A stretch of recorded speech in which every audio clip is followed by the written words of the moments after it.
So, without further ado, let's begin today. For our first session today, Werner Hoyer, the president of one of the world's largest public investment banks, the European Investment Bank, is going to talk about his vision for the future of Europe. So please welcome to the stage, in conversation with Felix Holtermann from Handelsblatt, president of the European Investment Bank, Werner Hoyer. Thank you very much. Good morning. Good to see you here. You all survived the night summit and the rain. Some of you might have been there. So this is Werner Hoyer. He's one of the most profound German guys in the public banking sector. I think we can say it like this. Werner was member of the Bundestag, the German parliament, for 25 years. He was state minister or state secretary in the German foreign ministry. And now he's the president of one of the world's largest public investment banks. Werner, we should talk about your future of Europe. At least that's what the Web Summit told me. So I will start with that question. What's the state of Europe in your mind? You have a very long experience of European politics now. We're talking about Brexit. We're talking about right-wing parties coming up in Europe. What's your view on Europe at the moment? Well, I think looking back at the integration process of Europe over the last decades, one can say it is the biggest success story, in particular when it comes to the well-being of our people and the peace on our continent that has ever been written. And we sometimes do not behave well and treat this success story well. We should make ourselves aware of what we have there and that it's worth defending it. Take just one example. The common market, or later the internal market, one of the biggest success stories in the development of economic cooperation. But the fact is that the share of the common market, of the goods and services we produce and distribute along the rules of the common market, is going backwards, not forwards, because we still don't have a digital common market. We don't have a common market for services. No banking union? And yeah, banking union is a problem as well. And I think some progress is now in the air, but it is urgently needed. We are more than 10 years after the financial crisis. A lot of has been fixed, but we are not where we need to be. So it is worthwhile to look more at the success story and how we further prolongate it into the future. The other thing is we must do some more strategic thinking. We are not alone in this world. And in world power and in world politics and in world economy, tectonic changes are taking place. And the only role that Europe, which soon will only have 5% of the world's population only, the only role we can play there is the role together. So the integration process must be continued, intensified, and we must define our way towards a strategic autonomy in this global context. And there we have real weaknesses. One of the weaknesses, and then I stop, is that we do not invest enough in innovation.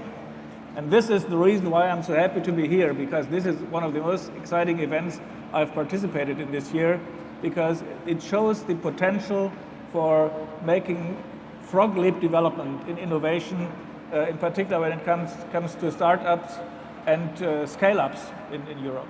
That's a strong call to action. We will talk about the innovation initiative of the EIB in the future, but you said something about tectonic shifts, and I want to talk about some of them. First of all, if you have questions, I'm happy to not only be the one who asks Werner of his opinion. You can all post your questions in the app, in the Web Summit app. It will come here on my screens, and I will be happy to see them. And I've heard that the acoustics is really bad. I think your microphone is a bit slipping. Perfect, wonderful. So one of the tectonic shifts I think we should talk about is climate change, is ecology. On the 15th of October, the EIB agreed to accelerate the climate support. What are you doing now, and what can you do better than other actors in that field? Well, what we need to explain is that we do not begin to work on the climate field. We have been doing this for the last 60 years, and we are, for instance, by far the largest public financier for climate change projects around the world. Therefore, we have been the driving force behind the multilateral development banks in the process in Paris 4 years ago. And now we need to make sure that we reach the objectives of Paris. For us, that means to stick to our pledge to do at least 25% of our lending related to clearly defined climate change projects.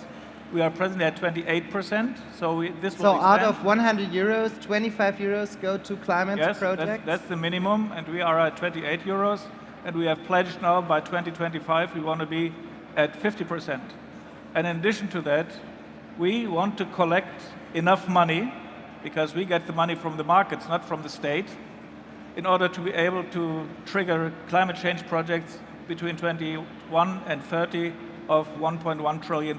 So it is really a house number which we're targeting, and that puts us center stage, of course.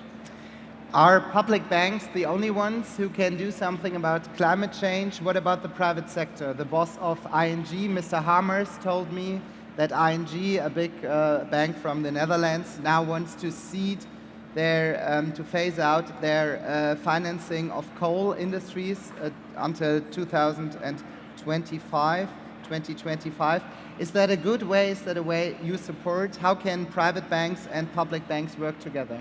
Absolutely. Public banks have their raison d'être only if there is market failure and if the commercial banks are not able to fill the gap. So this is the justification for our activity, and therefore we need to do it as closely together with the private sector as possible.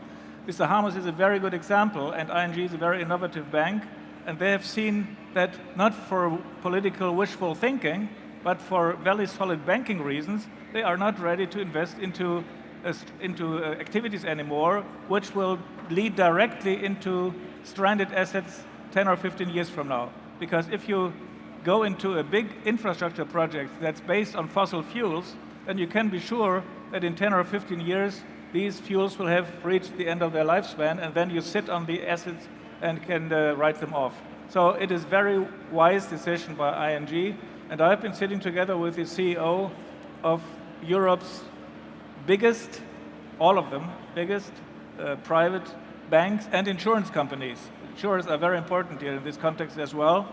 And they all together said, well, it's amazing that you're still thinking about investing into fossil fuels. This is over. We will not do this. Okay. Is that something that banks have to do on their own? Do they have to decide to do that? Or do we need regulation? Do we need politics stepping in and forcing private banks to finance, for example, clean energy, or to work together with public investment banks and so on? I think there can be encouragement, there can be incentives, but I'm always skeptical when the political class tells me what makes technologically sense. It is always better the markets and the innovators in our industry come up with ideas. And if look, for instance, at electromobility, it's going to be key in the next years, no doubt about that. But put in all eggs into one basket and overlooking the potential that might be stuck in the development of hydrogen or other sources of energy, that is a mistake, because one day we'll sit again on stranded assets and don't have the financing power in order to develop the new technologies. So I'm skeptical if politicians want to take these long-term decisions. Okay. You mentioned that crowding in is an important topic for you. Crowding in means bringing the private sector into initiatives alongside of public investment banks. Can you explain a bit further? Can you elaborate? What do you mean with crowding in? Well, as the by far largest multilateral development bank, we finance projects between 60 and 90 billion per year. During the financial crisis, we did more. Now we're doing less and more targeted towards innovation, climate change, and other key areas. And for these purposes, we cannot rely upon taxpayers' money. We have to rely upon the markets. This bank has a balance sheet of roughly 600 billion euros. The member states of the European Union, our owners, have never paid in more in cash than 14 billion euros.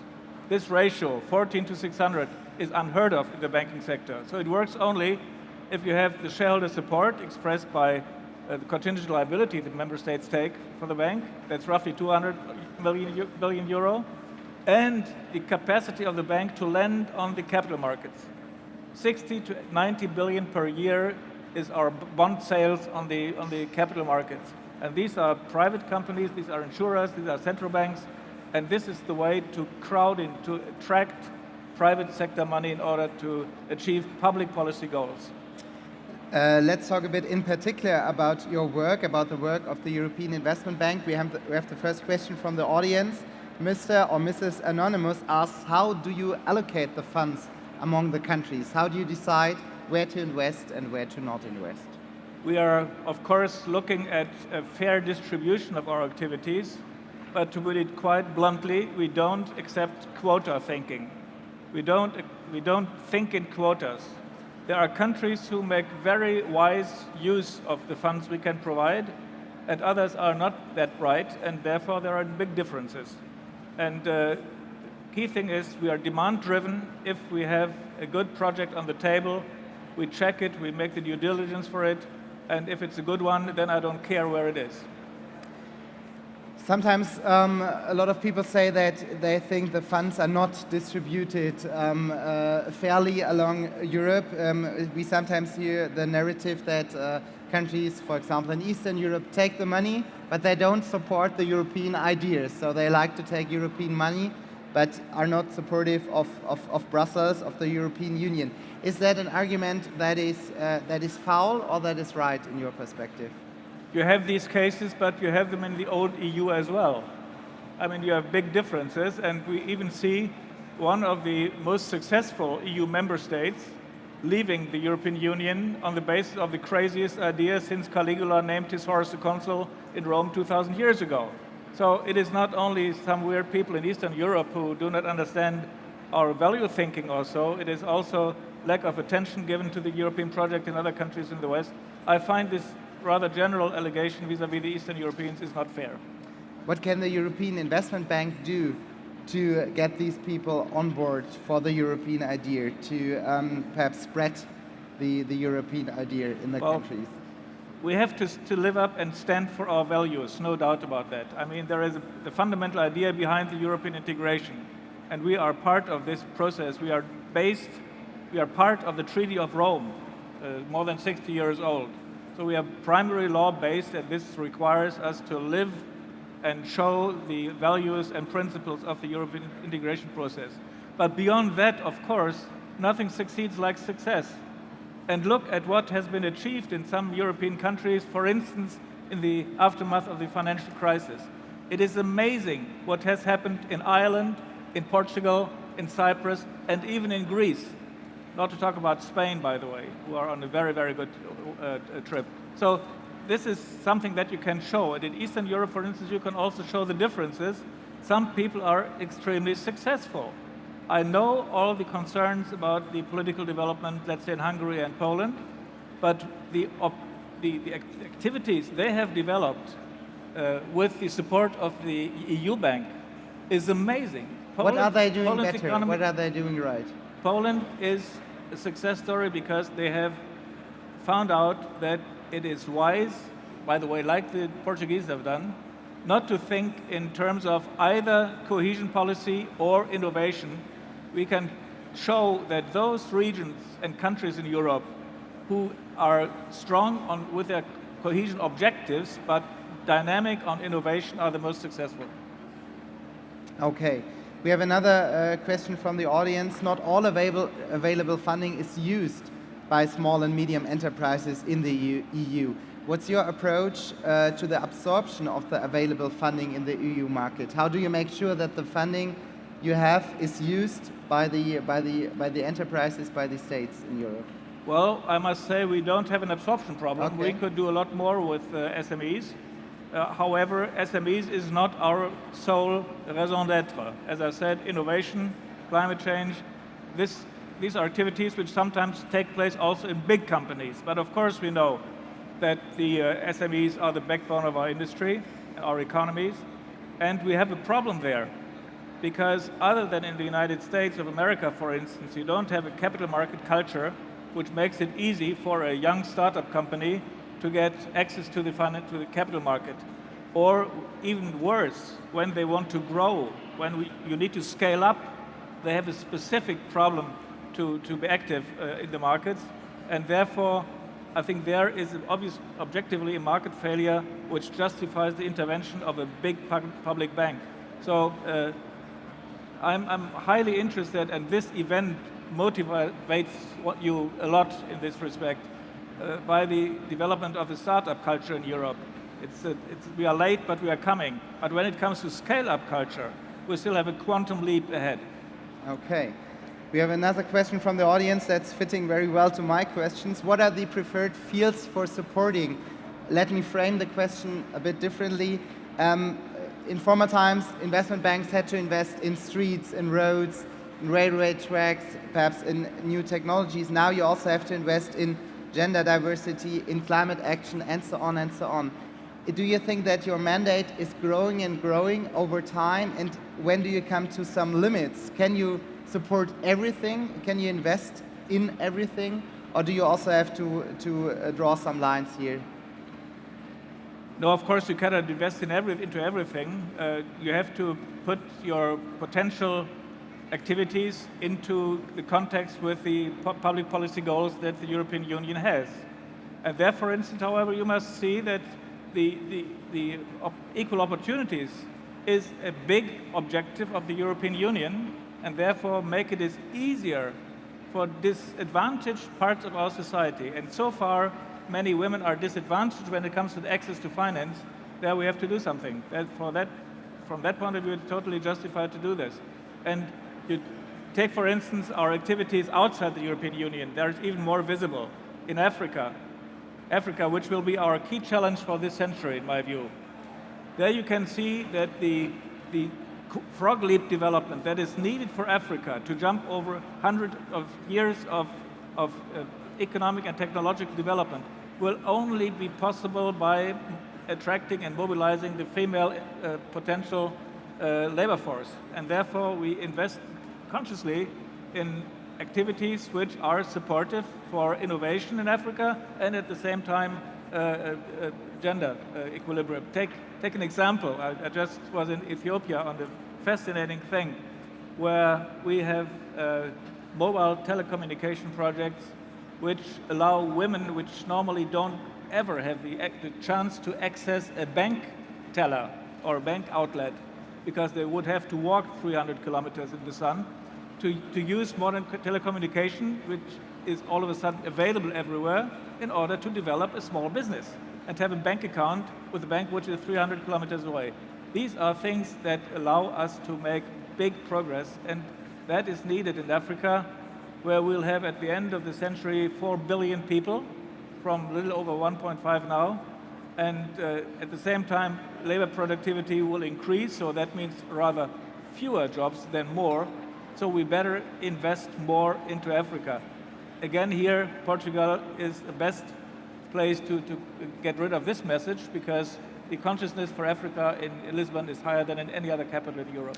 So am I getting you right? Investments in gender equality in Africa are as important as investments in roads and railway tracks in Eastern Europe for the European Investment Bank. I mean, this trade-off between Africa and Eastern Europe, between gender and infrastructure, that's nonsense. You have to see the whole picture. But, and sometimes you even paint the picture differently over time. Take infrastructure. Infrastructure over the last 20 years was more and more considered a luxury asset where you build a road in order to get to the beaches quicker, or things like that. This is pure nonsense. Good infrastructure is a productivity factor in Europe. And if a car supplier from Denmark who supplies parts to an automobile factory in Lorraine in France tells me that the terrible infrastructure situation in the center of Germany, where they must go through, because train is not an option for them, that they have to plan 5 hours more for the trip from Denmark to France. This is cost and loss of productivity. So seeing where are our weaknesses in investment quality, infrastructure quality is a key challenge for us. And I mean, we have neglected, in my view, public infrastructure, in particular when it comes to inland waterways, when it comes to rail, but also when it comes to automobile, to transportation on roads. We have to give more attention to this and do it in a way which goes along with our innovation targets. Take, for instance, the planning of a digital communication line and a rail communication line. Why can't this be done pari passu, so that you can say from the beginning, when I plan a rail track or a road, I plan the energy track and the digital track at the same time. That is enormous boost of cost reduction. To plan a rail track, to plan a high-speed network seems to be quite easy compared to innovation policy at universities. So we are always talking about the EU falling in behind after the US and China concerning new technologies, concerning research in AI, in machine learning, and so on. We are now on the Web Summit. What does the European Investment Bank do about these problems of Europe? Well, number one, we are doing a lot in concrete money terms. But secondly, we also are the ones who ring the bell. Indeed, and I put it into each of my speeches, for the last 15 years, we have invested each and every year 1.5% of our GDP less into research, development, and innovation and education. It begins with elementary school in Europe, where there we have our weaknesses. And you don't allow yourself this discrepancy to our main competitors in Asia and North America without having a consequence for productivity and competitiveness. If we want to maintain our productivity position, if we want to maintain our competitiveness, if we want to really go for a strategic autonomy of Europe, then we have to invest much more into these fields. And it's not only a problem of the public sector. Yeah. It is, to a large extent, also the problem of the private sector who does not invest enough into innovation. There's a question from the audience that's very fitting. How does the EIB support venture capital? Do you have plans to invest more into, for example, tech startups? Well, definitely. But first of all, we should tell the story what we are already doing. We are by far the largest provider for startup finance and also scale-up finance. Scale-up finance needs to be beefed up. How much do you invest every year? Since the year 2000, we have roughly invested 200 billion, and increasing over the last years. So every year, it's between 15 and 20 billion that goes into this direction in Europe. When it comes to startups and to venture capital, for that we have a subsidiary, the European Investment Fund, which we operate to 60% as main shareholder, together with national promotional banks and financing institutions and the European Union. And that fund, the European Investment Fund, is a fund-of-fund structure, so it supports funds in the regions, in the member states, which are particularly attractive for or active in the field of startups. This venture capital, I mean, when it comes to somewhat bigger companies, then we do that in the bank ourselves. And there is a huge interest here at our booth back there in Pavilion 3 by people who need growth capital. And when you have developed a good idea and your startup has been successful, then all of a sudden you need to grow. And then you can come to Werner. Then go to the local bank and they tell you, are you crazy? Where are your guarantees? Where are your backup? What kind of guarantees can you give us? And then you're blank. In Hall 3. Okay. Then come to us, the right address.